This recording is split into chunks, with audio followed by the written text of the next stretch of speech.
मेहुणी सोबतच्या प्रेम संबंधातून पतीची हत्या, नातेवाईकांनी तरुणाला जिवंत दरीत फेकले। नमस्कार, आपण पाहतात परिवर्तन 24 न्यूज। नंदुरबार जिल्ह्यातील अक्कलकुवा तालुक्यातील अंगावर काटा आणणारी एक घटना उघडकीस आली आहे। मेहुणी सोबत असलेल्या प्रेम संबंधाच्या रागातून एका 30 वर्षीय तरुणाची त्याच्याच सासरच्या मंडळींनी आणि नातेवाईकांनी मिळून निर्घृण हत्या केली आहे।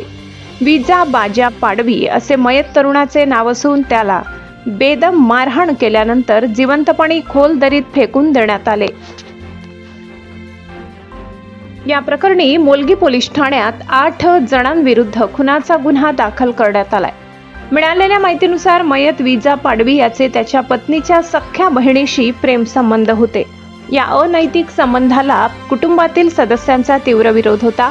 याच कारणावरून 26 मार्च रोजी दुपारी 3:30 सुमारास खाई गोरजाबारी पाडा येथील डोंगरदरीत संशयितांनी विजाला गाठले। सुरुवातीला संशयितांनी विजाला लाथाबुक्क्यांनी बेदम मारहाण केली। यावेळी खुद्द मैताची मेहुणी हिने याला मारून टाका अशी चिथावणी दिली। फिर्यादी पत्नी आपल्या पतीला वाचवण्यासाठी मध्यस्थी करत असताना तिच्याच भावाने तिलाही मारहाण करून बाजूला सारले। मारहाणी दरम्यान संशयित गुला गोमा वडवी याने विजाचा गळा दाबला। त्यानंतर आरोपी गोरख्या पाडवी, जगनसिंग वसावे, गुला वडवी आणि साहिल वसावे यांनी जखमी अवस्थेत असलेल्या विजाला उचलून डोंगरदरीत फेकून दिले। या भीषण घटनेत विजा पाडवी याचा जागीच मृत्यू झाला।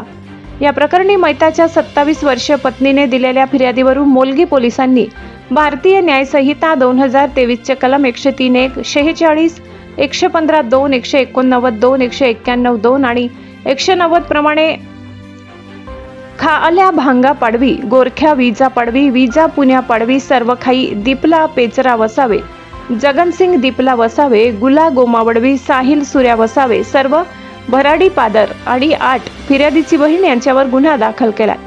या प्रकरणाचा पुढील तपास मोलगी पोलीस स्टेशनचे सहाय्यक पोलीस निरीक्षक दीपक जयसिंग पावरा करत आहेत।